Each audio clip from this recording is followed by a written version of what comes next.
자, 안녕하세요. 네, 반갑습니다. 지난 시간에 우리 어디까지 했어요?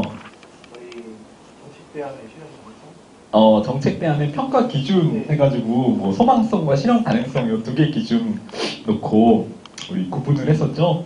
근데 이 내용 자체는 크게 어려운 게 아니었기 때문에 일단 쭉 가볍게 개념 위주로만 정리를 하시면 됐었고요. 네. 자, 오늘 이제 시작되는 내용이 그래도 우리 정책 부분에서는 되게 중요한 논점 중에 하나예요. 네. 자, 그래서 이거는 우리 잘 정리를 해 두셔야 되고요. 자, 241페이지 펴주세요. 241페이지. 자, 여기 A급 논점이라고 나오죠? 네. 자, 중요하다는 걸 요치를 채셔야 되고요. 자, 우리가 정책을 만들 때, 자, 두 가지 기준을 놓고 비교를 하게 되죠. 네. 그게 뭐예요? 이 정책을 통해서,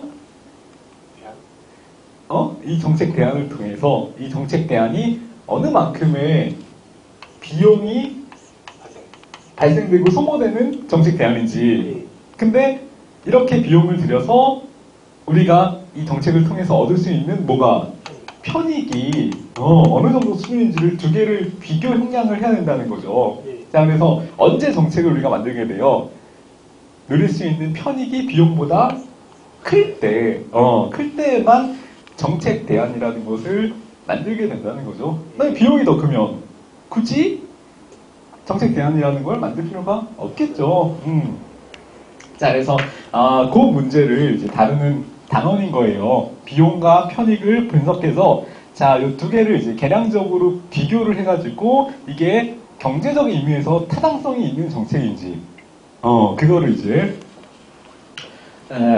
개념화하는 내용인 거죠. 자, 그래서 얘는 이제 경제적 타당성에 초점을 맞춘 정책 대안의 비교라고 생각을 하시면 되고요. 자, 그래서 얘는 약간 비용과 편익을 미시적인 안목에서 경제학적으로 접근하기 때문에 미시경제학적 접근 방법 이렇게 표현을 할 수가 있어요. 자, 그래서 241페이지에 여기 비용 편익 분석, 자, 영어 줄여서는 CBA라고 하고요. Cost Benefit Analysis 이렇게 CBA. 야, 왜 웃어? 그래, 난 행정학 강사잖아. 영어 발음은 영어 선생님한테 기대해. 괜히 웃겠어. 약간 비웃는 것처럼 느껴져가지고 살짝 웃겠네. 자, 그 다음에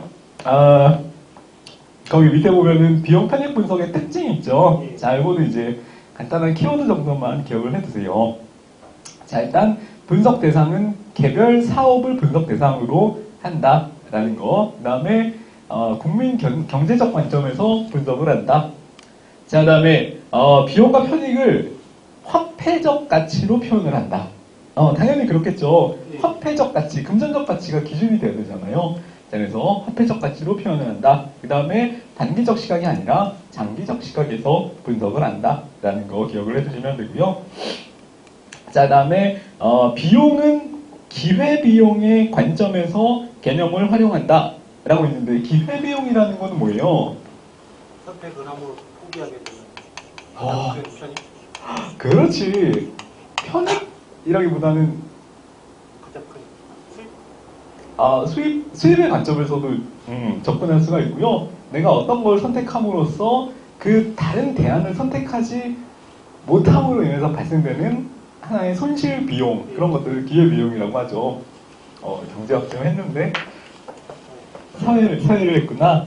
자, 그래서 비용은 기회비용의 관점으로 접근을 하고요. 편익은 이제 뒤에 나올 거예요. 소비자 잉여의 개념을 활용함 이렇게 되어 있는데 조금 이따 보시고요. 자, 그 다음에 밑에 보시면은 40년대 미국에서 TBA 그래가지고요. 테네시강 유역개발공사. 자, 이거는 언제냐면은 1940년대니까 그때 한창 대공황이 발생한 직후에 이 정부에 의해서 미국에서는 이 정책이, 그렇죠, 루즈벨트 대통령 행정부에서 뉴딜 정책을 실행하고 있었는데요. 그 중에 하나인 거예요. 뉴딜 정책의 일환으로서 TBA라 그래가지고 테네시 강 유역 개발공사. 요때 이제 이게 타당한가 과연 그때 처음으로 비용 편익 분석이라는 것을 처음 시도한 거예요. 1940년대에 뉴딜 정책의 일환으로 루즈벨트 대통령 시절에. 자, 그래서 이런 배경 지식을 일단 먼저 기억을 하시면 되고요. 자, 비용 편익 분석의 절차는 그럼 어떻게 되는가 하는 내용들을 같이 볼게요. 자, 거기 보시면은 이제 그래프로, 도표로 정리가 되어 있는데 그 내용을 한번 쭉 보시고요. 다음 페이지에 비용과 편익 개념에 대해서 일단 설명되어 있는 내용이 있을 거예요. 자, 이걸 한번 볼게요. 자, 아까 비용은 어떤 비용을 기준으로 계산을 한다? 기회비.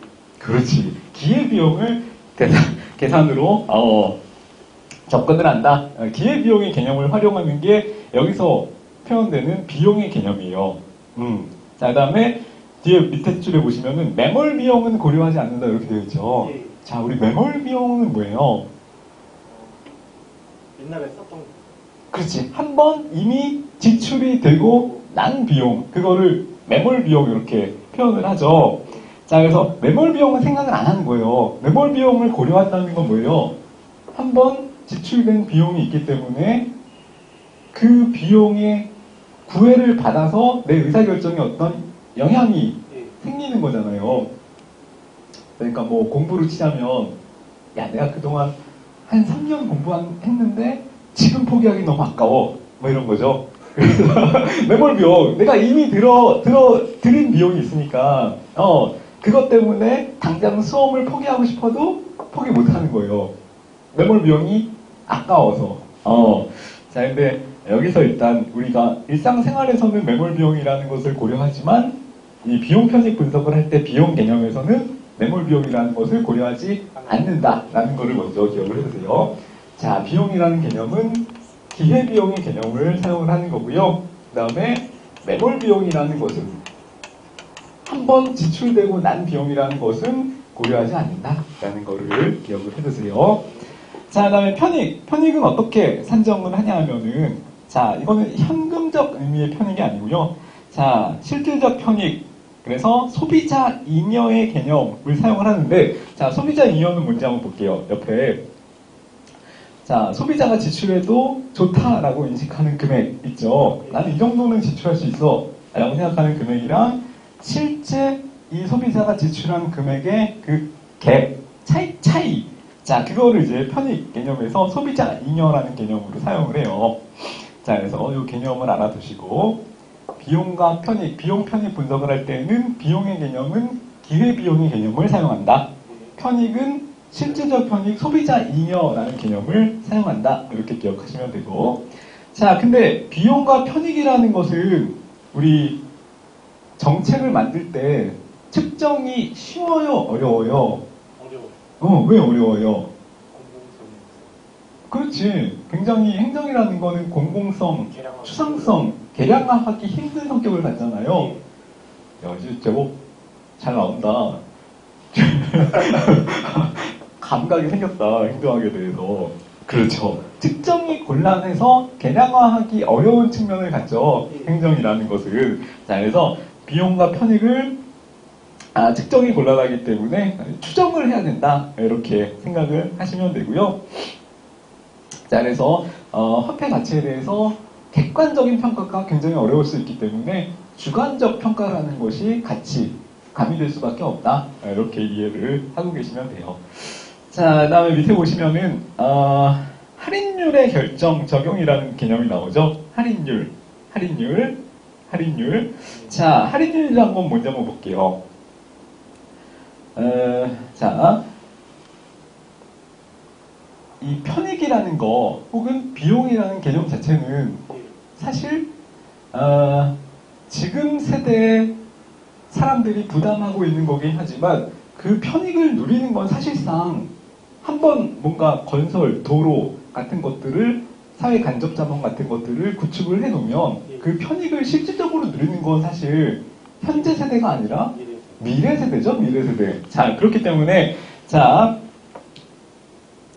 정책이라는 것을 만들 때에도 그 가치를 따질 때 현재 가치를 기준으로 한다기보다는 사실상 미래 가치를 기준으로 해서 현재 시점에서 그 가치를 산정할 수밖에 없는 거예요. 자, 그래서 그걸 뭐라 그러냐면은 현재 가치로 전환한다 이렇게 표현을 해요. 현재 가치로 전환한다. 자, 미래의 가치를 현재 시점의 가치로 다시 재산정하는 거. 그거를 현재 가치로의 전환 그러고요. 미래 가치가 현재 가치로 오면서 일부 가치가 감소되거나 깎이는 현상. 그거를 할인율이라고 해요. 할인율. 자, 그래서 할인율이라는 개념은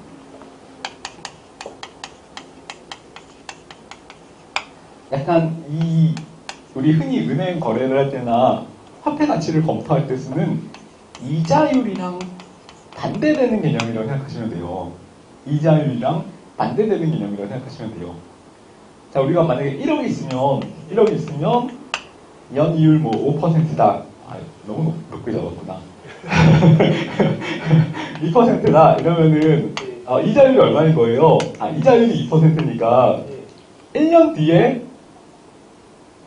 미래 가치가 얼마인 거예요? 1억 200만 1억하고 또 200만 원의 가치가 산정이 되는 거죠. 그래서 이제 200만 원이 이자율이 되는 거예요. 자, 근데 할인율은 나중에 1억 200만 원이 1년 뒤에 1억 200만 원이 되는 것을 현재 가치로 할인을 하면 200만 원이란 이자율을 빼야 되기 때문에 현재 가치가 1억이 되는 거죠. 1억.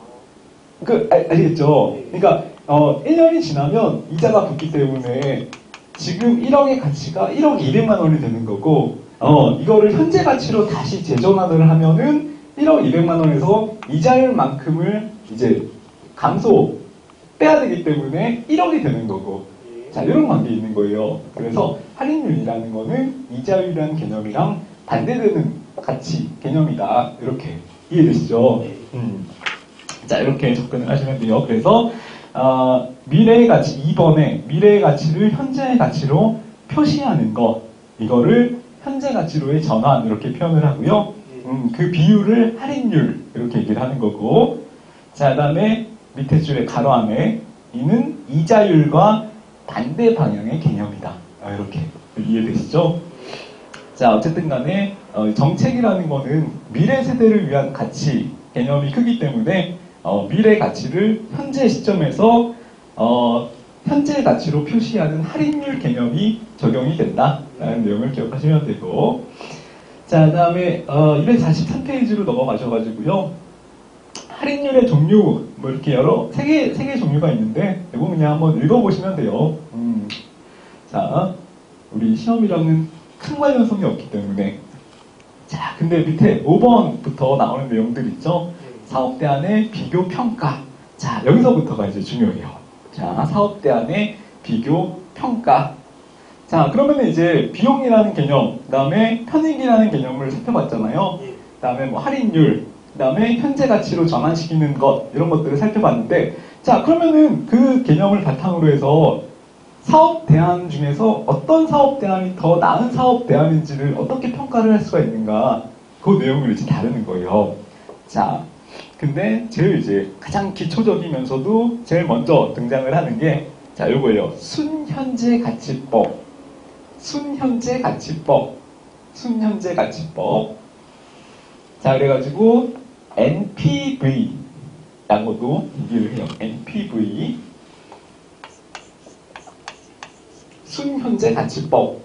자, 이거는 뭐냐면은 되게 간단한 거예요. 그냥 아주 단순하게 편익에서 비용을 뺀 개념. 편익에서 비용을 뺀 개념. 자, 편익의 총 현재 가치에서 비용의 총 현재 가치를 뺀 개념. 미래 가치가 아니죠? 왜? 현재 가치로 전환을 했잖아요. 할인율 개념을 적용해서 현재 가치로 전환을 했기 때문에 편익의 현재 가치에서 비용의 현재 가치를 뺀 개념. 자, 그게 이제 가장 단순하게 NPV, 순현재 가치 이렇게 표현을 한다는 거죠. 자, 그래서 만약에 이 정책을 통해서 얻을 수 있는 편익이 10억이에요. 10억. 현재 가치가 10억이야. 근데 자, 이 정책을 만드는데 비용이 몇 억이라고 할까요? 한 5억이 들었어. 예. 자, 그러면은 NPV는 얼마예요? 5억. 그렇지. 5억이죠.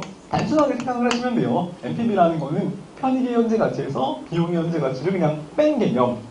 그래서 편익이 10억일 때 비용이 만약에 5억이 들었다면 NPV는 그냥 5억이 된다는 거죠. 자, 그래서 만약에 A라는 대안이 있고 B라는 정책 대안이 있는데 얘는 편익이 15억이에요. 근데 비용이 13억이 들어. 자, 그때는 NPV가 얼마예요? 2억. 그렇지, 2억. 자, 그러면 NPV 개념으로만 따져봤을 때 어떤 정책 대안이 더 나은 정책 대안이에요? A. 그렇지. NPV, 수년제 가치가 더 높은 A라는 정책 대안이 더 좋은 정책 대안이 되는 거죠. 예. 이렇게 두 개를 비교할 때 쓰는 개념이에요. NPV라는 개념은 순현재 가치법, Net Present Value. 빨리 웃어. 순현재 가치. 자, 이거 시험에 많이 나오는 거고요. 자, 그래서 순현재 가치가 기본적으로는 자, 뭐보다 커야 되겠어요? 아주 영보다 커야. 조금이라도 이 사업이 타당성이 있다라고 하려면 그렇지. 0보다는 최소한 커야 예. 편익이 비용보다는 최소한 커야 이 사업에 타당성이 있는 거예요. 0보다 작으면 만약에 마이너스가 되면은 들어가는 비용이 편익보다 더 커지는 거기 때문에 이 사업은 전혀 타당성이 없는 거죠. 절대로 만들어서 안 되는 정책이 되는 거예요. 그래서 최소한 순현재 가치가 0보다 클 때에만 이 사업이 타당성이 있다. 이렇게 접근을 하는 거고요. 그 다음에 상대적으로 더 NPV가 큰 정책 대안이 더 나은 정책 대안이다. 라는 거. 자, 이렇게 접근을 하시면 되고요. 자, 이게 가장 기본적으로 많이 사용되는 사업 대안 평가 방법이에요. 자, 그래서 장점은 뭐냐면은 일단 오류 자체가 굉장히 적고요. 정확한 특징이 있고, 그 다음에 가장 보편적으로 많이 활용되는 기준이다. 라는 거. 자, 근데 밑에 보면 단점이 있어요. 이 순현재 가치법의 단점. 단점은 뭐였어요? 자, 이 편차만 고려하는 거기 때문에 됐죠? 자, 사업의 규모와 관련적으로 생각을 해보면 자, 사업의 규모가 크면 어떻게 돼요? 사업의 규모가 크면 클수록 당연히 이 NPV 개념 자체가 커지겠죠. 사업의 규모가 작으면 작아져요. 그렇지. 숫자 자체가 수치화시키는 거기 때문에 숫자 자체가 굉장히 작아진단 말이에요. 자, 그래서 사업의 규모가 다를 때에는 두 개의 정책을 놓고 비교하기가 곤란해진다는 단점이 있어요. 이거는 사업의 규모가 같을 때에만 이 두 개의 정책 대안을 놓고 비교하기가 용이하지만 사업의 규모 자체가 다를 때에는 아예 이 NPV라는 개념 자체를 적용시키기가 곤란하다라는 거를 받으시면 되고요. 규모가 크면 당연히 NPV가 커지게 되죠. 그래서 대규모 사업이 무조건 더 가치가 있다 이렇게 생각을 하게 된다는 거죠. 무조건 대규모 사업은 더 가치가 있구나 이렇게 생각을 하는 오류를 범할 수 있는 게 이 순현재 가치법의 단점이에요. 단점. 사업의 규모가 클 때만 더 좋은 사업 대안으로 평가를 받는 단점을 보여줄 수 있다라는 거. 자, 그 다음에 밑에 보시면은 얘는 이제 순현재 가치법의 한계를 보완하기 위해서 만들어낸 거고요. 자, 얘는 편익 비용 B라는 개념이에요. 편익 비용 B. 자, 편익 비용 B. 그래서 줄여서 뭐 BC 레티오 이렇게도 표현을 하고요. 자, 베네피트 커스트 레티오에서 편익 대 비용의 비율을 얘기하는 거예요. 편익 비용 B. 자, 이거는 나눠서 생각을 하는 거죠. 비용 대 편익이 얼마냐, 들어가는 비용 대 편익의 비율이 얼마이냐, 이거를 이제 따지는 거죠. 자, 그거를 비용 대 편익 B라고 얘기를 하는 거고요. 자, 여기 이제 두 번째 기준, 어떤 정책 대안이 더 타당한가를 따질 수 있는 두 번째 기준이 되는 건데요. 자, 그러면은 편익이 크면 클수록 더 수치가 높아지겠죠. 예. 그 다음에 비용이 크면 클수록 더 낮아져요. 작아지겠죠. 자, 그러면 최소한 이 사업이 타당성이 있다고 보려면 자, 비용 대 편익의 비율이 최소한 몇 이상이 될 때만 1. 그렇지. 이렇게 똑똑해? 1 이상이 될 때만 겸손하게 좀 해. 1 이상이 될 때만 이게 타당성이 있다라고 볼 수가 있는 거죠. 왜? 그래야만 최소한 비용보다 편익이 더 커요. 커지는 게 되는 거니까. 그렇죠? 1이 될 때는 어떤 거예요? 1이 될 때는 비용과 편익이 같을 때 1이 되겠죠? 그 다음에 1 이상이 될 때만 들어가는 비용보다 편익이 더 커지는 게 되기 때문에 최소한 정책이 타당성이 있다라고 되려면 이 비용 대 편익 비율이 1보다는 최소한 커야만 이 사업이 타당성이 있는 게 되는 거죠. 예. 자, 그래서 아까 NPV는 뭐보다 클 때만 편익에서 비용을 뺀 값이 0보다. 그렇지. 0보다 클 때만 이 사업이 타당성이 있다라고 했었죠. 예. 근데 BC 레티오는 비용 대 편익의 비율이 1보다 클 때만 사업이 타당성이 있다. 이렇게 산정을 한다는 거죠. 네, 그래서 이 두 개 기준 먼저 기억을 해두시고요. 첫 번째는 NPV 개념. 얘는 편익의 현재 가치에서 비용의 현재 가치를 뺀 개념이고요. 최소한 0보다 클 때만 사업이 타당성이 있다. 이렇게 평가를 하는 거고, 가장 단순하면서도 오류가 적은 방법이긴 하지만 어떤 한계점이 있다? 사업의 규모에 따라서. 규모가 다를 때는 두 개를 놓고 비교하기가 곤란하다. 왜? 사업의 규모가 클수록 더 NPV의 수치가 높게 책정되는 한계점을 보여주기 때문에. 자, 그 다음에 두 번째 기준은요. BC 레티오는 비용 대 편익의 비율을 고려하는 개념인데 최소한 1보다 클 때만 이 사업이 타당성이 있다. 이렇게 볼 수 있다는 거죠. 자, 그래서 이 두 개 기억을 해두시면 되고요. 이 BC 레티오는 언제 사용이 되냐면은 아까 사업의 규모가 다를 때는 NPV를 적용시키기 곤란한 한계점을 보여주기 때문에 그때 이제 이 NPV를 보완하기 위해서 보조적으로 사용되는 거예요. 요거 개념 아시겠죠? 자, 기억해 두시면 되고. 자, 그 다음에 244페이지. 자, 사업 1과 사업 2를 놓고 자, 비교를 하는 거예요. 자, 사업 1을 봤더니 비용의 현재 가치는 100억이에요, 100억. 근데 편익의 현재 가치는 110억이야. 자, 그러면은 우리 NPV로 적용을 시키면 자, 이거는 NPV 기준으로는 얼마인 거예요? 10억. 그렇지, 10억인 거죠, 10억. 편익에서 비용을 뺀 10억이 되는 거고요. 자, 그 다음에 사업 2를 봤더니 비용의 현재 가치는 5억. 근데 편익의 현재 가치는 10억이래요. 자, 그러면 NPV는 얼마예요? 5억. 그렇지, 5억이지. 자, 그러면은 NPV만 놓고 봤을 때는 사업 1과 2를 비교해보니까 어떤 사업이 더 타당성이 있는 거예요? 1위. 그렇지. 무조건 NPV가 더 큰 게 타당성이 있는 거잖아요. 자, 그래서 NPV를 기준으로 놓고 봤을 때는 이때는 사업 1을 선택하는 게 더 타당한 선택인 거죠. 자, 근데 BC 레티오를 기준으로 봤더니 자, 비용 대 편익을 고려해서 나눠서 수치를 접근을 해봤더니 BC 레티오는 사업 1일 경우에는 얼마가 되는 거예요? 100억 분의 110억이 되니까 비율을 따지면 그렇지 1.1이 되는 거고, 사업 2는 비용은 5억인데 편익이 10억이니까 5억 분의 10억, 그래서 2가 되는 거죠. 그러면은 BC 레티오로 봤을 때는 더 타당한 사업이 뭐예요? 사업. 그렇지, 사업 2가 되는 거예요, 사업 2. 자, 그래서 무조건 NPV만 적용을 시켜서 접근을 하면 사업의 규모에 따라서 더 타당한 사업의 우선순위가 달라질 수가 있기 때문에 이를 보완하기 위한 수단으로 BC 레티오 같은 비율을 적용시키는 접근이 보완적으로 필요하다. 그래서 두 기준을 둘 다 놓고 사업의 채택 여부를 고려하는 거예요. 아시겠죠? 자, 이거 기억해 두시면 되고. 자, 그 다음에 3번, 세 번째 개념을 보시면은, 자, 이거는 이제 IRR이라 그래가지고, 내부 수익률이라는 개념이에요. 내부 수익률.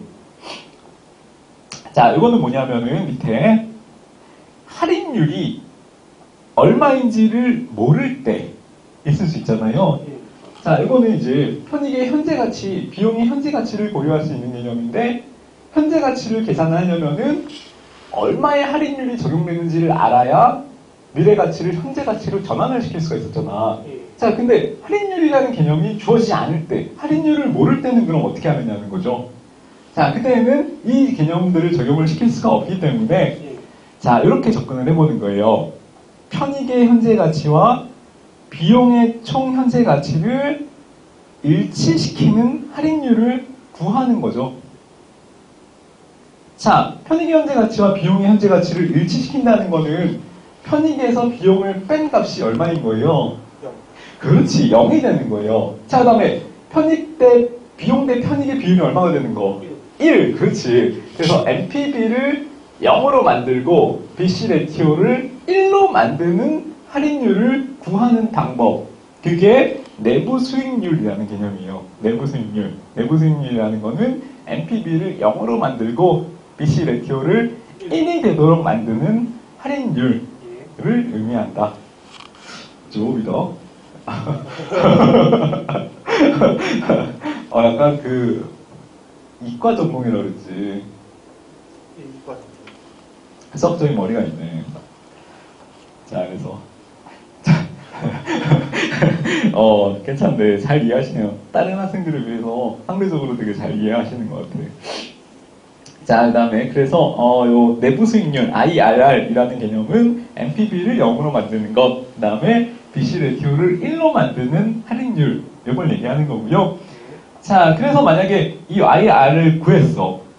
근데 이게 내부 수익률이 디귿 부분을 보세요. 자, 내부 수익률이 기준 할인율이라는 건 뭐냐면은 시중 금리, 아니면은 뭐 사회적 할인율 이런 것들을 얘기하는데, 자, 내부 수익률을 구해봤더니 지금 금리보다 더 높대. 자, 그러면 이거는 사업의 타당성이 있는 거예요, 없는 거예요? 있어요. 그렇지. 지금 시중 금리보다 높을 때에는, 내부 수익률이 시중 금리보다 높을 때에는 사업의 타당성이 있다, 이렇게 판단을 할 수가 있는 거고요. 예. 그래서 내부 수익률이 상대적으로 더 큰 대안이 최선의 대안이 될 수 있다. 이렇게 접근을 하는 거예요. 자, 그래서 간단하게 기억을 하시면 내부 수익률이라는 개념은 할인율이 주어지지 않을 때 할인율을 산정하는 방식, 이걸 얘기하는 거고요. 어떻게 산정을 하느냐? NPV를 0으로 만들고 BC 레티오를 1로 만드는 할인율의 값을 구하면 된다. 이렇게 접근을 한다는 거죠. 자, 그래서 세 번째 개념, 내부 수익률 개념도 같이 알아두시면 되고요. 자, 그 다음에 밑에 4번에 보시면은 자본 회수 기간이라는 게 있죠. 자본 회수 기간. 자, 이거는 단순해요. 투자 비용을 회수하는데 얼마만큼의 기간이 소모되느냐. 자, 이거를 따져가지고요. 자본 회수 기간이 제일 짧은 게 좋은 대안일까요? 긴 게 좋은 대안일까요? 짧은 거죠. 그렇죠. 제일 짧은 시간에 자본을 다시 회수할 수 있는 그 대안. 그게 이제 최선의 대안이다, 최적의 대안이다, 이렇게 판단을 하는 거죠. 언제 사용하냐면은 정부가 재정력이 부족할 때. 그래서 자금 회수가 지금 정부한테 가장 필요할 때, 그때 적용되는 기준인 거예요. 그래서 어떤 기준을 적용시키냐에 따라서 정책의 우선순위는 바뀔 수 있다. 이렇게 접근을 하시면 돼요. 자, 그 다음에 비용 편익 분석의 효용 한계. 자, 이거는 그냥 쭉 읽어보시면 되고요. 어렵진 않아요. 그래서 뭐 단일 척도가 적용되기 때문에 다양한 정책이나 사업 간의 우선순위 같은 것들을 비교할 수가 있다라는 게 효용이고요. 근데 한계는 뭐예요? 한계는 경제적인 측면에서만 접근을 하기 때문에 형평성 같은 추상적인 이념을 고려할 수가 없다라는 게 한계점이겠죠. 자, 넘어가시고 잘하셨어요. 자, 비용 효과 분석은 그냥 쭉 보세요. 별로 출제 가능성이 별로 없기 때문에 보시면 되고, 자, 그 다음에 247페이지에 불확실성 하에서의 대안 선택이라고 되어 있는 부분을 같이 볼게요. 자, 이것도 그렇게까지 중요한 내용은 아니기 때문에 그냥 간단한 개념 위주로 잠깐 접근을 하고요. 오늘은 되게 중요한 내용을 봐야 돼. 그래서 뒤에 나오는 정책 결정 모형이라는 거를 조금 이따 배울 건데요. 자, 이 내용은 우리 정책에서도 가장 중요한 개념들 중에 하나니까 여기에 좀 더 힘을 실어서 정리를 해주실 필요가 있어요. 사실 기초학의 시간에도 일부 다뤘어. 뭐 안한 경우. 그때는 개념 위주로만 짤막짤막하게 했으니까 깊이 안 들어가고 되게 다양한 내용을 살짝만 이렇게 맛을 보여드렸었죠. 기억을 못해서 그렇지.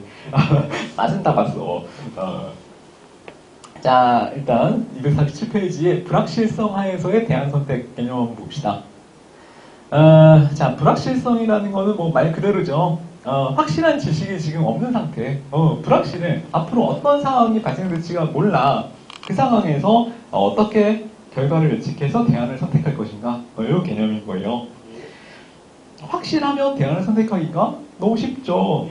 근데 대부분 행정의 환경이라는 게 확실한 상황이 없죠. 불확실한 상황이기 때문에 그런 상황에서 어떻게 결과를 예측할 것인가 이런 것들도 충분히 연구의 가치가 있죠. 자, 밑에 보시면은 불확실성 하에서의 대처 방안이라고 나와 있죠. 자, 크게 나누면은 적극적 대처 방안이라는 것이 있고 소극적 대처 방안이라는 것이 있어요. 적극적 대처, 그 다음에 소극적 대처. 자, 이거는 시험에 나오면 다른 거 없어요. 다음 중에 적극적 대처 방안에 해당하지 않는 것은 그러면은 뭘 찾으면 돼요? 소극적 대처를 찾으면 되죠. 소극적 대처에 해당하지 않는 것은 그러면은 적극적 대처를 찾으면 되고. 자, 그 다음에 조금 더 어렵게 나오면은 적극적 대처 해소 방안 중에서 요 세부 항목들이랑 내용을 연결시키는 매치문, 짝찾기 문제라고 하죠. 그런 것들이 나올 수 있으니까 개념만 잘 받으시면 돼요. 자, 먼저 적극적 해소 방안. 자, 이거 뭐냐면은 불확실한 상황이기 때문에 이 불확실한 상황을 확실하게 만들어서 이 불확실한 상황을 극복하는 그런 방법이에요. 불확실한 상황이지만 이 불확실한 상황을 어떻게 하면 확실하게 만들 수 있을까? 이렇게 접근을 한다는 거죠.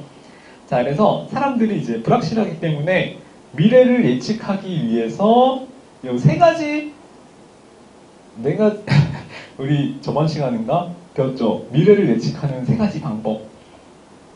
첫 번째는 투사, 귀납적 접근으로서의 투사가 있었고, 그 다음에 연역적 접근으로서의 예측이 있었고, 예견이 있었고, 그 다음에 마지막으로 둘 다 곤란할 때 추측이라고 해가지고 전문가들의 주관적인 판단에 의존하는 방법 세 가지가 있었죠. 그래, 기억하는구나. 델파이. 델파이는 몇 종류가 있었어요? 두 개 있었죠. 무슨 델파이와 무슨 델파이? 고전 델파이랑 고전적 델파이? 아니, 그런 표현 안 써. 고전적 델파이가 아니고 전통적 델파이. 전델. 그 다음에 정책 델파이. 전통적 델파이. 그 개념, 의미는 사실 틀린 게 아닌데, 그죠? 표현이 달라지니까 그게 새롭다. 되게 이상하다. 자, 그래서 전통적 델파이랑 정책 델파이 두 개 비교하는 거 기억해 두시고, 가장 큰 차이점은 뭐였어요?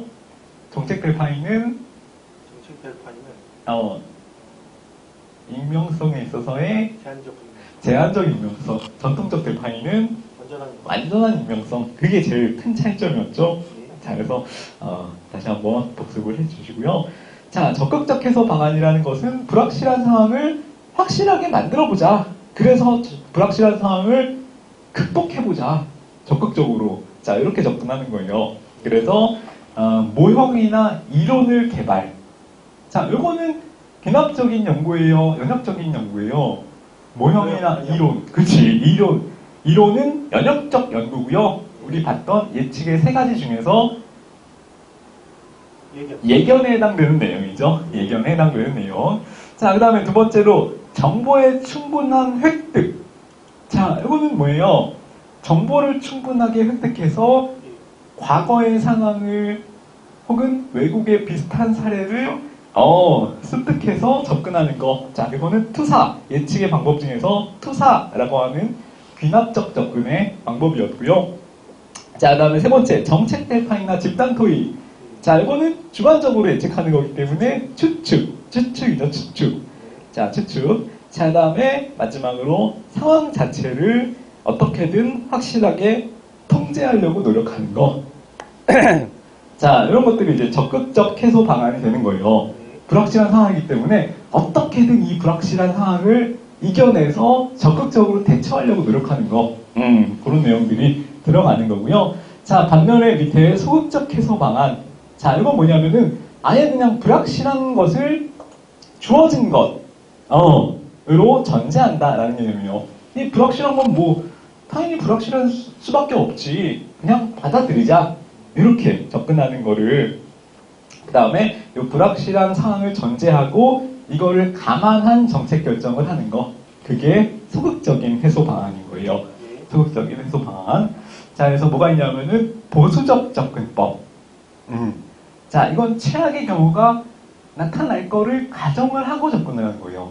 최악의 경우를 생각을 해서 영어가 어렵게 나오면 어떡하지? 만약에 영어를 45점 맞는다고 가정하고 다른 거를 좀 더 맞아가지고 이거를 어떻게 평균 커트라인을 맞춰보자 이렇게 접근을 하는 게 보수적 접근법. 아예 그냥 영어를 잘 볼 생각을 안 하고 최악의 영어 접수를 가정하고 다른 거를 가지고 어떻게든 해결해 나가려고 노력하는 거. 그게 이제 소극적 해소 방안이고요. 소극적 해소 방안. 자, 그다음에 중복성. 자, 이거는 우리 행정 이념할 때 중복적인 장치를 만들어 놓는다라는 개념이 있었죠. 무슨 성? 가외성? 그렇지, 가외성. 자, 가외성 개념이랑 유사하다고 생각하시면 돼요. 중복성. 그래서 불확실할 때 여러 대안을 불확실한 환경을 극복하기 위한 중복적인 수단이나 장치를 만들어 놓는 방법. 그거를 중복성. 자, 그 다음에 세 번째, 민감도 분석이라는 건 뭐냐면은, 민감도 분석. 자, 이거는 이제, 불확실한 환경에서 결과를 예측하기 위한 하나의 시뮬레이션 기법을 얘기하는 거예요. 그거를 민감도 분석, 이렇게 얘기를 하는 거죠. 자, 이런 것들이 이제 소극적 해소 방안으로, 표현될 수 있는 내용들인데 시험에 나와봤자 잘 나오지도 않지만 나와봤자 이거 적극적이냐 소극적이냐를 구분하는 문제만 시험에 나오기 때문에 이 정도 선에서만 잘 정리를 해주시면 되고요. 뒤에 3번에 나오는 내용들 같은 것들은 그냥 읽어만 보셔도 되고요. 아니야, 읽어보지도 마. 시간 없으니까. 넘어가시면 돼요. 넘어가시면 되고 그렇게 중요한 내용이 아니기 때문에 우리 중요한 내용에 더 포인트를 두셔가지고 접근을 해두셔야 돼요. 자, 그 다음에 이제 오늘 배워야 될 내용 중에서 가장 핵심이고 제일 중요한 내용들을 같이 볼 건데요. 자, 250페이지부터. 자, 우리 행정학이기 때문에 어쩔 수 없이 이제 현실을 단순화해서 설명하는 뭐가 등장을 한다? 모형이라는 게 등장을 한다는 거죠. 자, 그래서 이 정책을 결정할 때도 이 행정학자들이 정책 결정 모형이라는 것을 만들어 놨어요. 자, 그래서 이 내용들이 시험에 굉장히 자주 나오기 때문에 이 내용들을 한번 정리해 볼게요. 자, 250페이지의 그 배경 설명은 크게 중요하진 않아요. 그래서 한번 쭉 보시면 되고요. 자, 정책 결정 이론 모형이라는 것은 뭐냐면은 가장 좋은 거는 합리적으로 모든 상황을 다 분석해서 합리적 정책 결정을 내리는 게 가장 좋은데 이거는 기본 가정이 뭐예요? 인간을 경제인이라고 접근하는 거죠. 인간을 가장 합리적이고 모든 내용을 다 분석적으로 접근할 수 있는 전지전능한 존재다. 이렇게 접근을 한 경제인적 접근을 가지고 접근을 한 내용인데 사실 이거는 현실적으로 불가능하죠. 그래서 이 정책 결정이라는 것이 현실적으로 불가능하기 때문에 이 개선점을 처방하기 위해서 다양한 정책 결정 모형이 개발되어 왔다. 이렇게 기억을 하시면 되고요. 자, 그래서 정책 결정 이론 모형의 필요성이라는 건 뭐냐면은 현실을 설명하는 틀로서 활용이 된다라는 것.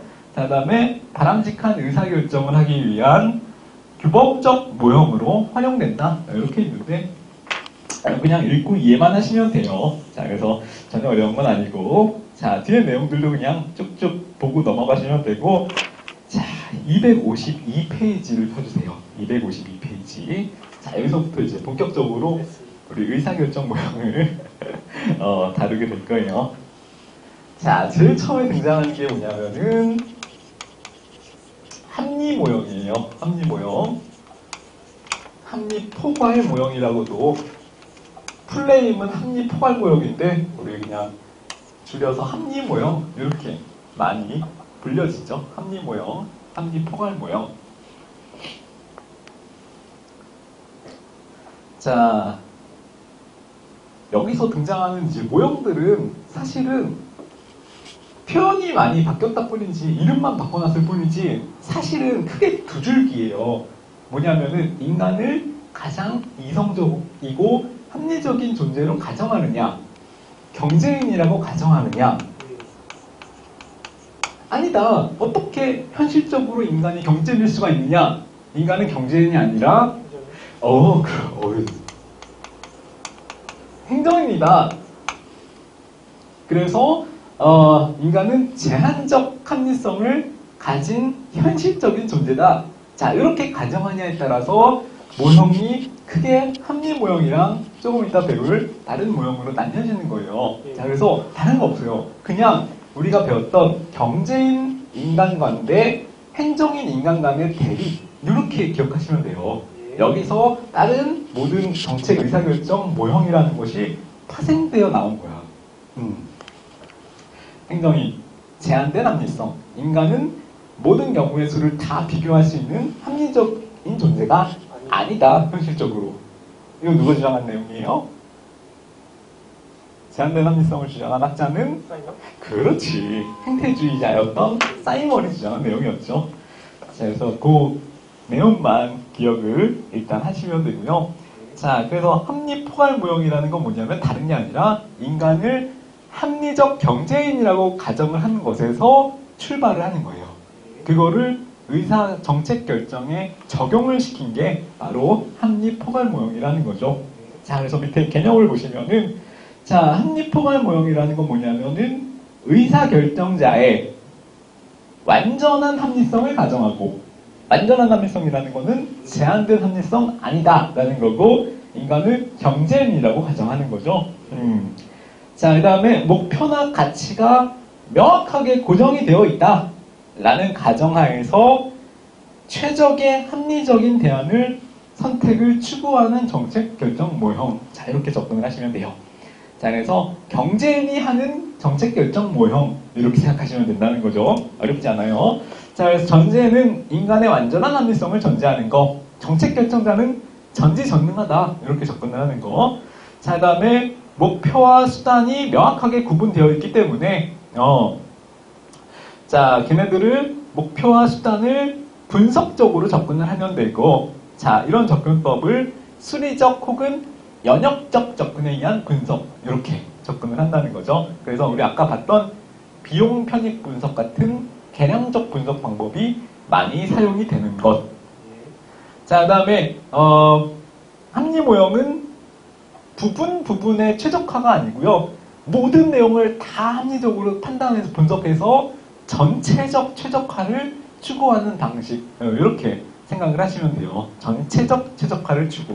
자, 그래서 기본 개념은 사실 어렵지 않기 때문에 여기 나오는 용어들만 잘 기억을 하시면 되고, 완전한 합리성이라든지 수리적, 연역적 분석, 목표 수단 분석, 전체적 최적화 이런 표현들 있죠. 자, 이런 것들을 개념을 잘 익혀두시면 돼요. 전체적 최적화 뭐 이런 것들. 자, 합리 모형에 그러면은 어떤 효용, 그 다음에 어떤 문제점들이 있는가 이런 내용들을 그냥 한번 이해 위주로 정리해 봅시다. 자, 합리 모형의 효용은 첫 번째, 대안들을 다 일일이 체계적으로 분석하기 때문에 정책을 합리적으로 분석할 수 있다. 분석에 기여하였다 이런 거고요. 자, 각 대안들은 객관적으로 분석했기 때문에 객관적 평가가 가능하다 이런 거.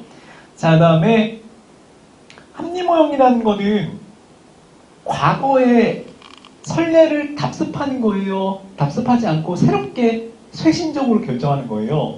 최신.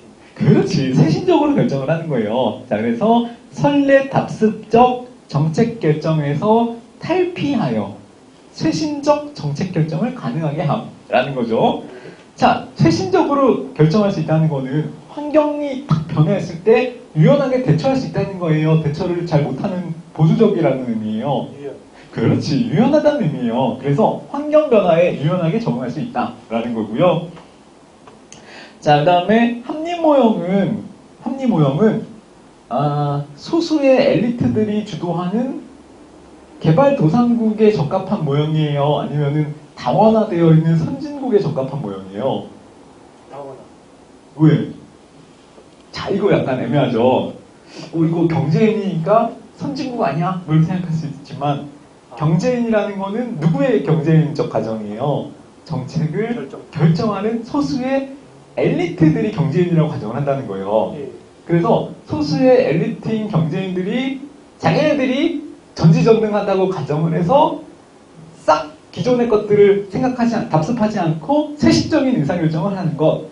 그렇기 때문에 얘네들은 소수의 독점적인 엘리트가 그 국가를 지배하고 있는 개발도상국에 더 적합한 모형이라는 거죠.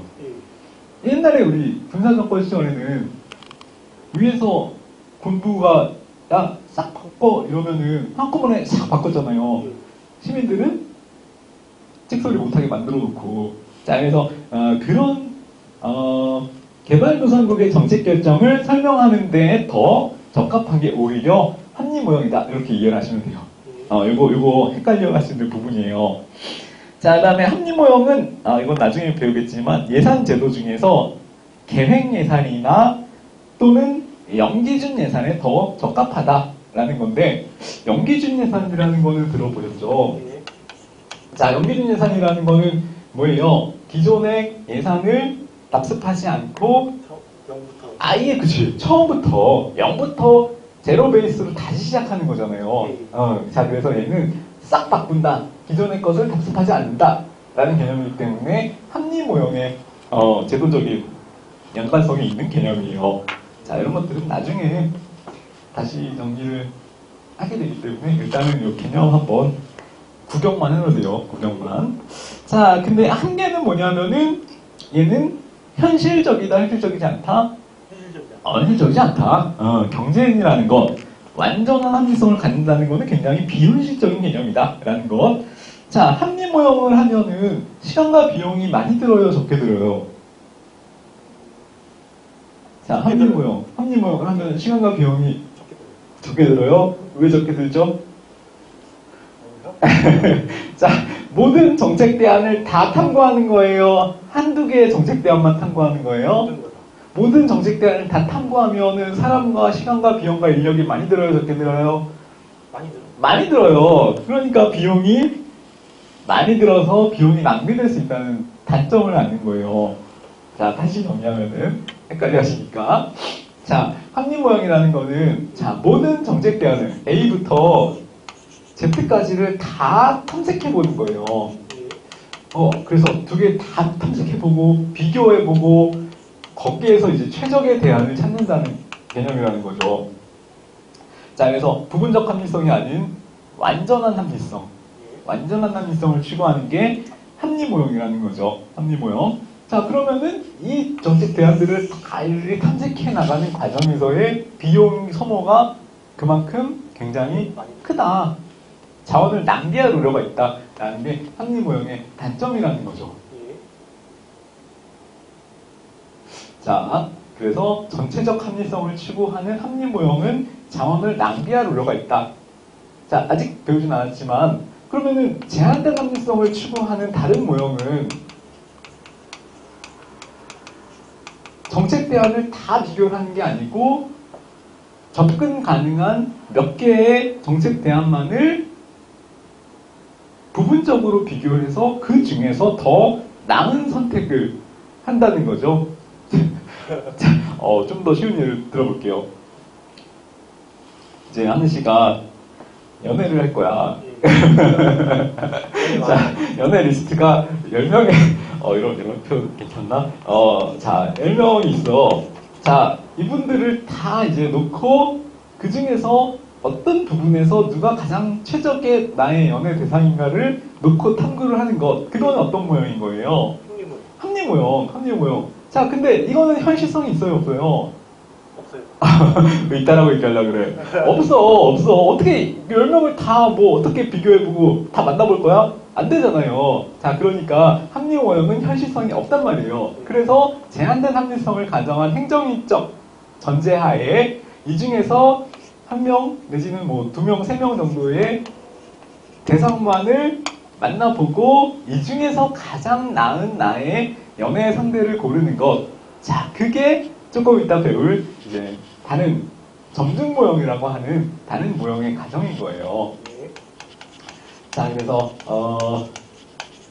자, 그렇다면 비용의 측면에서 10명을 다 만나보고 나서 결정을 하는 거는 시간과 비용이 더 적게 소모돼요, 많이 소모돼요? 많이 보는 많이 소모되지. 그냥 일일이 카페에서 커피만 마셔도 돈이 얼마야. 그러니까 그냥 2-3명 만나면은 비용이 적게 소모되는 그런 이제 차이점이 있겠죠. 자, 그래서 최적의 대안을 탐색하기 위한 그 탐색 과정에서 굉장히 많은 시간과 비용과 인력이 소모될 수가 있기 때문에 자원을 낭비할 우려가 있다라는 게 합리 모형의 한계점이에요.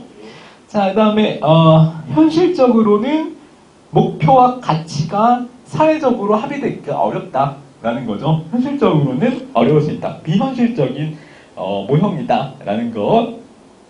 자, 그 다음에 마지막 하나만 더 볼게요. 5번에 합리 모형이라는 거는 처음에 접근을 할 때 비용 가치를 따질 때 매몰 비용이라는 것을 고려 안 해요. 근데 매몰 비용이라는 것을 고려 안 했기 때문에 합리적으로, 계량적으로는 굉장히 합리적으로 생각할 수가 있지만 현실적으로는 사실 매몰 비용이라는 것을 고려 안 할 수가 없다는 거죠. 그렇기 때문에 합리 모형이라는 것은 현실을 무시한 이상적인 모형에 불과하다라는 비판을 받는다는 거죠. 매몰 비용 개념을 전제하지 않기 때문에 이거 기억해 두시고 매몰 비용을 전제하지 않는다라는 거 기억해 두시고 자, 그 다음에 다음 페이지에 나오는 두 번째 모형이 또 있어요. 자, 이거는 뭐냐면은 자, 아까도 설명드렸지만 인간을 경제인이 아니라 행정인이라고 가정을 하고요. 인간은 완전한 합리성을 가진 존재가 아니라 제한된 합리성을 가진 존재 이렇게 접근을 하는 모형이 합리 모형과 정반대되는 모형으로 점증 모형이라고 해요. 점증 모형. 자, 이거는 어디서 나왔냐면은 점증이라는 것은 점차적으로 늘려나간다는 의미잖아요. 점차적으로 늘려나가는데 그럼 점차적으로 늘려나가는 거의 기준은 뭐예요? 과거. 그렇지. 과거의 선례를 가지고 거기서 약간 플러스 마이너스 알파 하는 모형이 점증 모형이라는 거죠. 왜? 인간은 완전한 합리성을 갖지 못했고 제한적인 합리성만 가진 행정인이기 때문에 완전히 모든 대안들을 다 탐색해서 비교하고 최적 대안을 선택할 수가 없다라고 가정을 하는 거죠. 그렇기 때문에 기존의 선례를 가지고 이 선례들이 잘 됐으면 거기에서 그걸 따와서 그냥 하면 되고 약간 부족하면 거기서 플러스 알파만 조금 하면 되고 이런 식으로 기존의 선례를 많이 활용하는 이론이 점증 모형이라는 이론이에요. 자, 그래서 거기 보시면은 점증주의 방식이란 기존의 정책을 토대로 하여 약간 수정된 내용의 정책을 추구하는 방식. 이거고요. 그래서 기존 정책 플러스 마이너스 알파식의 의사결정. 이렇게. 이건 나중에 예산할 때도 나와요. 점증주의 예산 그래가지고 기존 예산 플러스 마이너스 알파.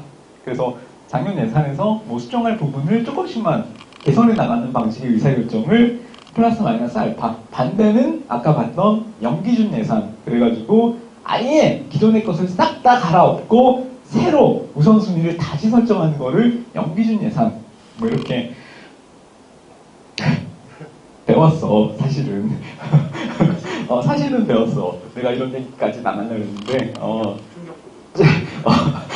충격받을까봐 얘기 안 하려고 했는데, 사실은 점성주인이 영규진 예산위를 개정할 때 다 했었어.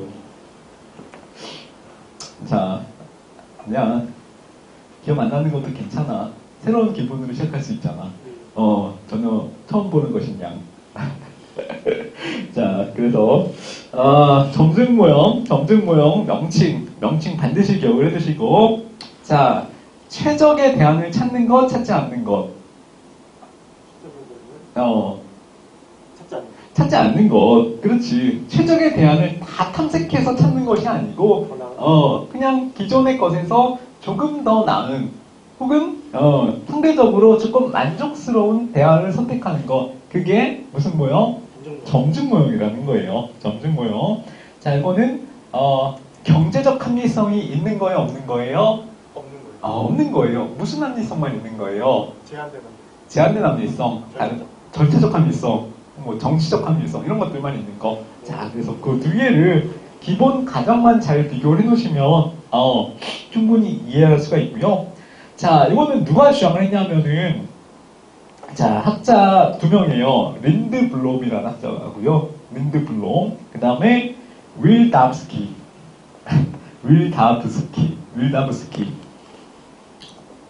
등에 의해서 제시가 되었다라는 거 기억을 해두시면 되고, 간혹 학자 이름을 물어볼 때가 있어요. 지문에 같이 이렇게 묶어서 나올 때가 있는데, 그것 때문에 그냥 눈에만 익혀두시면 돼요. 린드 블롬, 그 다음에 윌다브스키, 이렇게.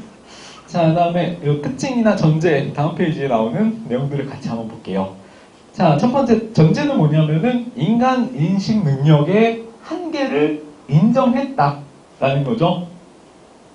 최선에 대한 완전한 합리적인 정책 대안은 존재할 수가 없다라고 가정을 하는 거예요. 그래서 그냥 개 중에서 가장 상대적으로 더 나은 정책을 선택하면 된다 라고 접근을 하는 거고요. 자, 인간의 합리성은 제한된 합리성 또는 정치적 합리성을 중시하였다라는 것. 정치적 합리성을 중시하였다. 정책 과정이라는 것도, 자, 이런 표현도 있어요. 진흙탕 헤쳐나가기 같은 거다. 완벽하게 계량적으로 깔끔하게 분석해서 떨어지는 게 아니고, 진흙탕을 헤쳐나가는 것처럼 이전 투구의 양상을 보여준다 라는 거죠. 이전 투구의 양상을 보여준다. 그래서 타협 조정, 그 과정이 더 필요하다라는 거예요. 타협과 조정의 과정을 통해서 어떤 공익이라는 실체를 만들어 나가는 과정을 나왔네. 과정설과 유사한 개념이라는 거죠. 그렇기 때문에. 자, 그래서 점증 모형은 과정설과 유사한 개념이라고 생각할 수가 있고요. 그 다음에 합리 포괄 모형은 그렇지, 실체설과 유사한 개념이다 라고 생각할 수가 있고, 실체설은 누가 공익이라는 개념을 정해주는 사람이 누구였어요? 소수의 엘리트. 그러니까 개발도상국과 관련이 있다, 선진국과 관련이 있다, 개도국과 관련이 있다. 그래서 그 내용들이 다 연결이 되는 거죠. 인간을 경쟁이라고 가정하는 것, 그 다음에 소수의 엘리트에 의해서 하나의 공익이라는 실체를 규정하는 것, 그렇기 때문에 개도국과 더 관련이 있다라는 것, 내용들이 다 이렇게 연결이 돼서 이렇게 꿰어진단 말이에요. 그래서 이해만 잘 해두시면 행정학은 이해 7, 암기 3인 것 같아. 이해 7, 암기 3. 그래서 27, 암3. 27, 암3. 네, 이해를 먼저 하셔야 나중에 암기할 때도 굉장히 편해요. 자, 그 다음에 목표와 수단의 상호 조절이라고 되어 있죠. 자, 이건 뭐냐면은 처음에 이제 목표를 딱 설정을 해놔. 근데 점증주의 방식에 의하면은 현실적으로 이거는 달성되지 않을 가능성이 굉장히 크다 이렇게 생각을 한다는 거죠. 그래서 그때그때 필요하다면 그냥 목표 자체를 수정하면 돼. 이렇게 접근을 하는 게 점증 모형이에요. 아까 합리 모형은 목표는 고정된 것으로 인식한다라는 표현이 있었죠. 그거는 목표 자체는 딱 정해진 거기 때문에 그거는 환경 변화에 맞게 수정을 할 수가 없는 거예요. 딱 그걸 달성해야 돼. 행정학 100점을 맞아야 돼. 그러면은 행정학 100점 맞아야 돼. 합리 모형에 의하면. 근데 점증 모형은 어디 그래? 그건 불가능해. 어? 모의고사 점수를 가지고 목표를 어떻게 해요? 조절. 수정하는 거죠. 점수 모형을. 목표를 고정된 것으로 인식하지 않고 100점을 가져야 되는 것으로 인식하지 않고 그때 그냥 난이도가 어려우면 조금 더 그냥 낮춰서 쉬우면 좀 더 높여서 이렇게 그때 목표를 유동적인 것으로 인식한다 라는 게 특징이라는 거예요. 예. 목표 고정적, 목표 유동적 이렇게 기억을 하시면 돼요.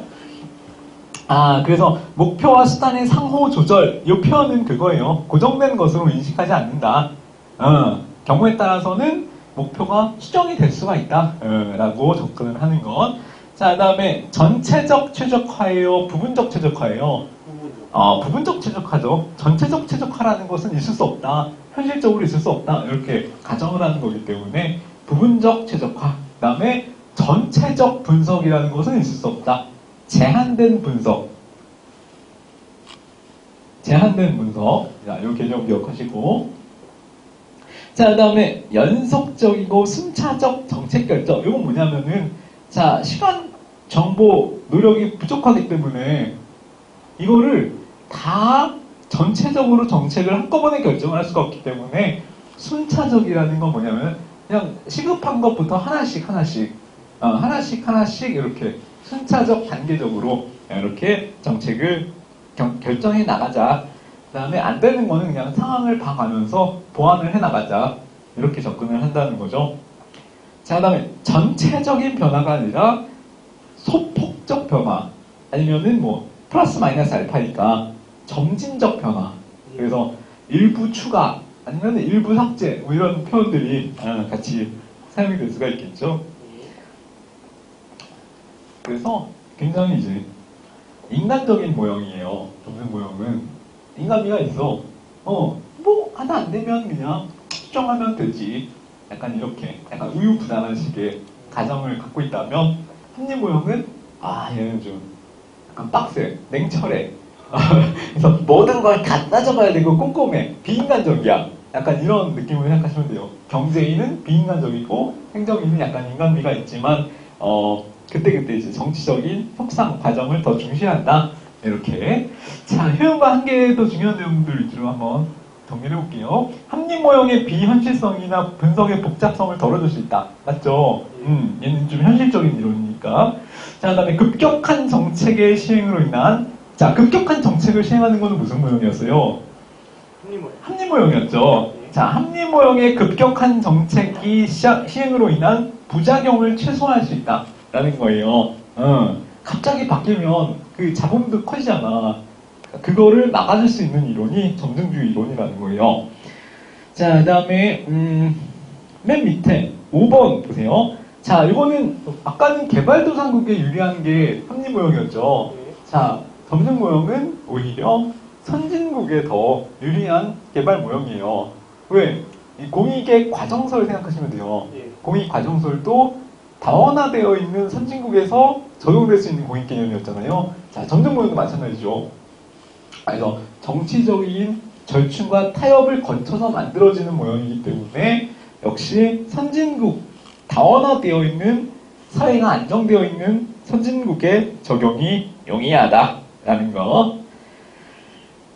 자, 그래서 뒤에 보시면은 우리 배웠던 학자죠. 달의 다원주의와 유사하고 다원주의에 기초하고 있다. 달의 다원론. 다원론 학자 또 누구 있었어요? 베트르 트루먼. 그 다음에 신엘리트 이론. 바라츠랑 바흐라브. 바흐라우, 바라치. 바흐라우와 바라치 있었죠? 잘 기억하고 계시네. 자, 그래서 달의 다원론에 기초하고 있다라는 것. 자, 근데 한계도 있어요. 자, 제일 중요한 게 첫 번째 한계예요.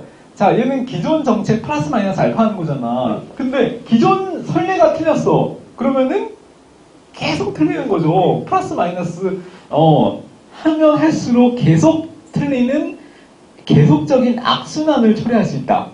이거예요. 자, 그 다음에 자, 2번 같은 것도 부작용으로 이제 언급될 수 있는 내용인데 타협 조정의 과정에서 집단 이기주의라는 것이 나타날 수가 있다. 그 다음에 소수의 더 주도적인 집단에 의해서 정책 결정 과정이 주도될 수 있다라는 거죠. 이거는 뭐 신다원주의 이론을 생각하시면 돼요. 신다원주의 이론에서는 주도적인 정책 결정자가 누구라고 그랬어요? 신다원주의에서는 주도적인 기업 엘리트. 그렇죠. 기업 엘리트 같은 이제 상대적으로 자본주의 사회에서는 어쩔 수 없이 더 힘 있는 집단, 힘 있는 이 집단이 나타날 수밖에 없다라는 거 있었잖아요. 그걸 설명하고 있는 거예요. 소수 몇몇의 집단에 의한 정책 결정 과정이 주도될 수가 있다라는 거. 저는 6번 아까 설명드렸던 내용. 영미 선진사회에선 적용 가능하다. 근데 개도국 아니면은 정책 결정자의 판단이 크게 작용하는 사회에서는 적용이 곤란하다라는 거. 자, 그런 내용들 위주로 한번 쭉 읽어보시면 되고, 개념적으로는 전혀 어렵지가 않아요. 그래서 중요한 거는 기본 가정이에요, 가정. 그래서 255페이지 다음 페이지에 보시면은 합리 모형이랑 점증 모형을 비교해 놓은 표 있죠. 자, 이 내용을 쭉 한번 잘 봐두시면 돼요. 근데 일단 인간관을 비교하는 게 가장 기초고요. 그래서 합리 모형은 합리적 경제인이라고 가정을 했고, 점증 모형은 인지 능력의 한계를 전제로 한 행정인을 가정을 한 거고, 그 다음에 합리 모형은 경제적 합리성을 추구했다면, 점증 모형은 정치적 합리성, 제한된 합리성, 절차적 합리성을 추구하는 것, 이렇게 표현을 하시면 되고, 목표와 수단이 엄격하게 계층제적으로 설정이 되어 있다. 그러니까 이건 뭐냐면은 이게 계층제, 그래가지고 목표는 궁극적인 목표인 거고, 수단이라는 거는 목표를 달성하기 위한 세부적인 그냥 과정, 수단, 이런 도구적인 개념으로 생각을 하시면 돼요. 근데 점증 모형에서는 목표와 수단이 서로 상호작용한다라는 것은 목표라는 것이 고정되어 있지 않고 유동적이기 때문에 수단이라는 것이 반드시 목표를 달성하기 위한 도구가 되는 게 아니라 목표와 수단이 서로 상호작용을 하면서 수단이 마땅하지 못하면 목표라는 것도 수정될 수가 있고 이런 식으로 서로 유동적인 관계에 있다는 거예요. 자, 그래서 그거 고정적이지 않고 유동적이다. 엄격하지 않고 상호작용을 이루고 있다. 이런 내용들 기억하시면 되고, 자, 합리 모형은 연역적, 귀납적. 합리 모형은 계량적. 연역적. 그렇지. 경제학적이고 계량적인 거니까 연역적. 점증 모형은 약간 정치적인 거니까 오히려 귀납적에 가까워요. 자, 그다음에 전체적 최적화를 추구하는 것이 합리 모형. 그다음에 점증 모형은 전체적인 게 아니라 부분적 최적화를 추구하는 것. 그렇죠. 대폭적 변화를 하는 게 합리 모형. 소폭적 변화. 점진적인 변화. 그렇지. 최신적 결정. 보수적 결정. 그렇지. 그렇게 비교를 하시면 돼요. 환경 변화에 적응력이 강한 거는 합리 모형. 환경 변화에는 오히려 조금 적응력이 약할 수 있는 거. 그렇지. 안정성이 더 높은 거. 그렇지. 됐어. 자, 그래서 그런 내용들을 위주로 기억을 하시면 돼요. 효용과 한계는 아까 정리했던 내용들이니까 쭉 한번 읽어보시고. 자, 그래서 가장 이제 시험에 많이 나오는 두 개의 틀이 합리 모형이랑 점증 모형의 비교예요. 이게 이제 시험에 나오면은 거의 한 90%는 여기서 출제가 되는 거고요. 자, 여기서 끝나는 게 아니고 몇 개의 모형이 더 있어요. 그래서 하나씩 또 정리를 해 나눠봅시다.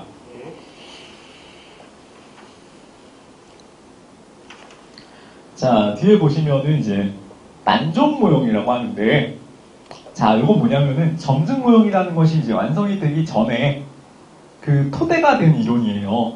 만족 모형. 자, 그래서 만족 모형은 이제 주장한 학자가 누구냐면은 사이먼과 마치라는 학자에서 주장이 됐어요. 자, 사이먼은 우리 익히 알다시피 행태주의 학자죠. 행태론자. 그래서 사이먼이라는 행태주의 학자가 인간의 완전한 합리성 가정을 부정하면서 제한된 합리성을 가진 행정인이다라는 걸 주장을 했잖아요. 예. 그래서 얘는 이제 점증 모형이 완성되기 전에 그 토대가 된 모형 이렇게 생각하시면 돼요. 만종 모형. 그래서 점증 모형이랑 거의 가정이 유사해요. 예. 인간은 완전한 합리성 아니고 제한된 합리성을 갖는다라는 거. 자, 그다음에 제한된 합리성 하에서는 완전한 대안, 최적 대안의 추구가 아니라 만족스러운 대안, 만족 대안을 추구하는 거다. 얘는 귀납적, 영역적, 귀납적 접근 방법 이렇게 기억을 하시면 된다는 거죠. 자, 만족모형의 특징, 인간은 경제인 아니라 행정인이라고 가정하는 것, 행정인이라고 가정하는 것. 자, 그다음에 몇 개의 대안만 탐색해서 만족할 만한 결과를 가져오는 대안이 나타나면 그때 의사결정이라는 것이 종료되는 거예요. 그때 의사결정이 종료된다. 자, 이렇게. 자, 그래서 만족모형이랑 밑에 보시면 합리모형이랑 비교해 놓은 거 있죠. 이것도 그냥 한번 쭉 읽어보시면 되고, 만족모형이라는 건 표현만 바뀌었다 뿐이지 사실은 점증모형과 거의 동일 유사한 내용이기 때문에 그렇게만 기억을 하시면 돼요. 다만 이제 점증모형이라는 것이 만들어지기 전에 약간 의사결정 기법에서 그 점증모형의 모태가 된 이론이었다. 약간 이 정도만 기억을 하시면 된다는 거죠. 그래서 기초 키워드 위주로 정리를 해두시고, 자, 우리가 이제 합리모형이랑 점증모형의 두 개의 큰 틀에서의 이제 대비되는 이론을 배웠잖아요. 예.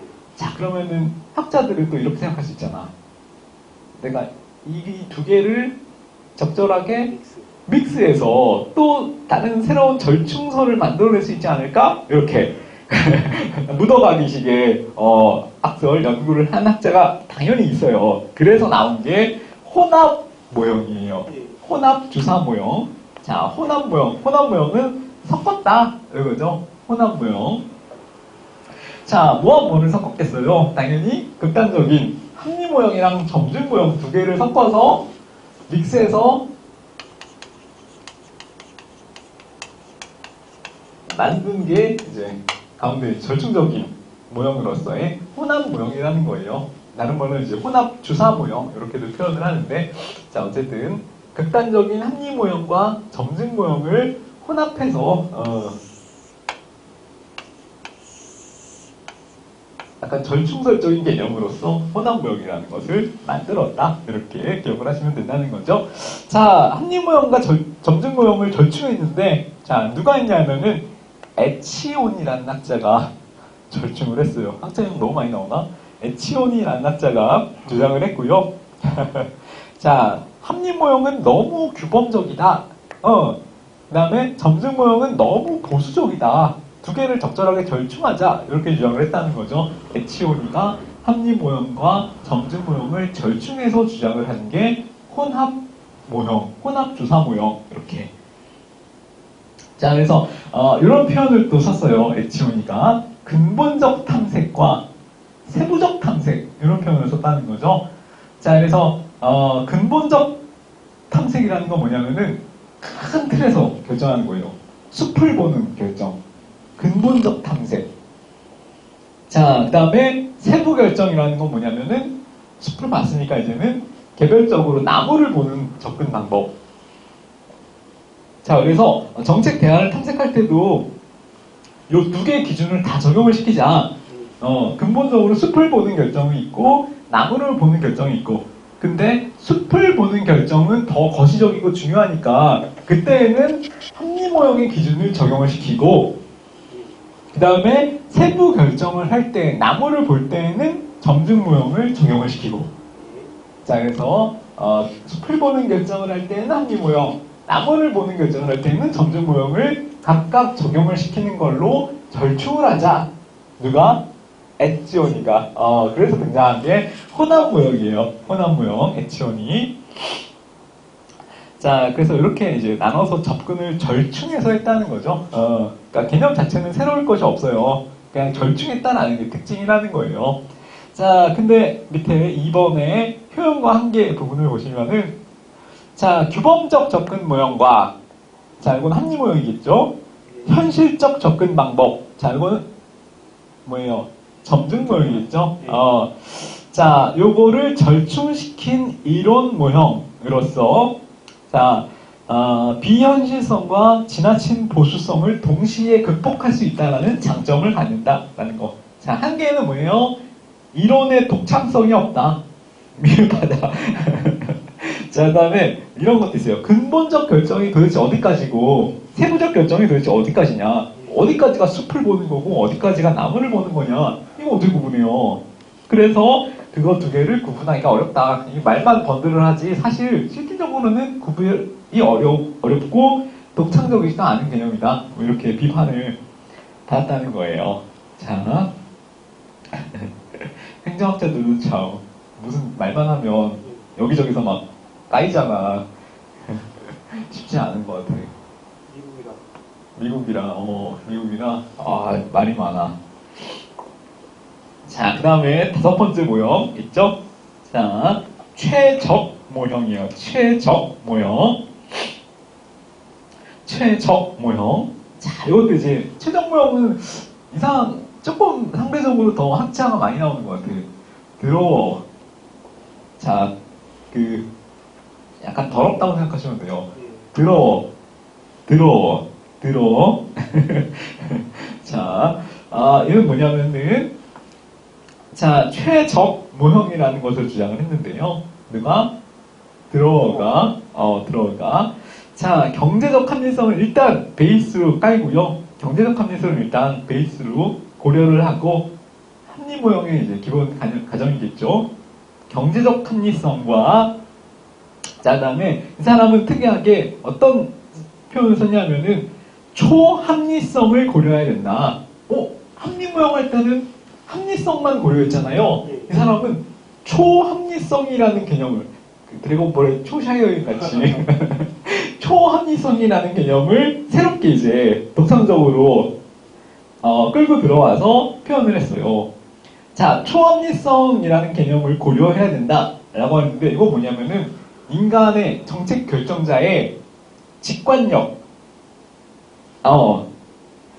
약간 영혼의 어떤 그런 거 있잖아요. 내 영혼이 이끌어가는 대로의 어떤 결정, 이런 것들을 고려해야 된다. 왜? 초합리성이라는 거, 이 사람이 직관적으로 결정을 내렸지만 사실 정책 결정자는 굉장히 어떤 누적된 노하우가 있고 경험이 누적된 경험치가 있기 때문에 그 사람의 통찰력을 인정해줘야 된다. 그래서 초합리성이라는 개념을 적용을 시켜야 된다 라고 주장을 했다는 거죠. 그게 드로우가 주장한 무슨 모형? 초합리성을 고려한 그렇지, 최적 이론. 이름은 최적 이론이에요. 최적 모형. 초합리성을 고려했다. 초합리성이라는 거는 정책 결정자의 직관, 통찰력 같은 어떤 규범적 판단력, 그거를 이제 인정했다라는 게 이론적인 특징이에요. 자, 그래서 들어오는 이번에 기존의 합리 모형도 물론 좋지만 계량적 요인만을 대상으로 했기 때문에 질적 측면은 간과했다. 너무 양적인 측면에만 초점을 두었다. 그래서 거기에 이제 양적 측면에만 초점을 두었기 때문에 질적 측면을 보완하기 위해서 정책 결정자의 초합리성이라는 것을 인정해주고 고려해 줘야 된다. 이렇게 접근했다는 거죠. 그래서 키워드 하나만 기억하시면 돼요. 초합리성. 초합리성. 자, 재밌는 부분들이 있죠. 자, 그래서 258페이지에 보시면은 최적 모형의 특징이에요. 양적 분석과 질적 분석을 동시에 하였다. 맞죠? 양적 분석은 뭘로? 경제적 합리성. 합리 모형으로. 합리 모형은 기본 토대로 하면서 질적인 분석은 뭘로? 초합리성으로. 그렇게 양적 분석과 질적 분석을 동시에 고려하였다라는 게 특징이 있고요. 기본적으로는 그러니까 뭐란 거예요? 경제적 합리성, 합리 모형에 이제 기본 베이스를 둔 거죠. 근데 거기에서 이제 플러스 알파 해서 초합리성을 고려하는 것, 이렇게 생각을 하시면 돼요. 밑에 보시면은 모형의 단계라 그래가지고 이 드로어가 이제 이 최적 모형의 단계를 언급을 했어요. 그래서 맨 처음에는 상위 정책 결정 단계 그래가지고 이것도 단계를 이제 배열하는 문제가 간혹 나올 수가 있어요. 그래서 이것도 이 순서만 잘 좀 한번 봐두실 필요가 있다는 거죠. 자, 상위 정책 결정 단계. 그래서 메타 폴리시 메이킹, 초정책 결정 단계 이렇게도 표현을 해요. 초정책 결정 단계. 자, 이거 뭐냐면 거기 밑에 표해 보시면은 총 7단계인데, 자, 가치와 현실, 문제, 자, 이런 7가지의 세부 항목들을 다루는 좀 더 상위의 결정 단계. 그래서 이 사람은 왜 이렇게 초를 좋아했나 몰라. 슈퍼 같은 메타 이런 표현을 되게 좋아했대요. 초결정, 정책 결정 단계 이렇게 표현을 했고요. 자, 그게 끝나면 그 다음 단계로 이제 정책 결정 단계. 자, 이런 내용이 있고, 이거는 이제 우리 기존에 정책 결정을 한 그 단계를 얘기하는 거예요. 그래서 실질적인 문제에 대해서 정책을 결정하는 단계, 자원을 어떻게 배분할 건지, 그다음에 정책 대안을 어떻게 탐색할 건지, 그 중에서 어떤 대안을 선택할 건지 이런 것들, 기존에 우리 정책학자들이 했던 것들을 정책 결정 단계라고 했고요. 자, 그다음에 후 정책 결정 단계, 이거 뭐냐면은 집행, 그다음에 집행하고 난 다음에 이걸 평가하는 거, 그거를 후 정책 결정 단계 이렇게 표현을 했대요. 자, 그다음에 거기서 끝나는 게 아니라 그걸 가지고 다시 피드백하는 단계, 환류의 단계, 그거를 4번째 단계 이렇게 집어넣고요. 2번, 3번, 4번 단계들은 사실 기존에 있던 것들을 그냥 그대로 가져와서 사용을 한 거고, 이 학자, 드로우라는 학자가 독창적으로 주장을 한 내용은 초 정책 결정 단계를 앞에 맨 처음에 제시를 한 것, 그게 가장 독창적인 내용이라는 거죠. 자, 그래서 이렇게 5가지 형태의 의사결정자가 최적의 정책 대안을 선택하는 그 과정, 모형, 그거를 5개로 나눠서 정리를 했어요. 자, 이거는 개인적 차원의 정책 결정 모형이라 그래서 의사결정자 개인이 정책 결정을 할 때 어떤 방식으로 정책 결정을 하느냐, 그거를 분석한 내용이고, 그 다음 페이지부터 나오는 다른 모형들은 뭐냐면은 집단적 차원의 정책 결정 모형이라 그래서 한 사람 개인이 하는 정책 결정이 아니고 여러 조직 전체가 하는 정책 결정 모형을 이제 그 다음 페이지부터 배우게 될 거예요. 그래서 이거는 잠깐 10분만 쉬었다가 같이 보도록 하고요. 그때까지 배웠던 5개 모형, 이거는 반드시 잘 정리를 해두셔야 돼요. 네, 잠깐 쉬었다가 또 보도록 하겠습니다.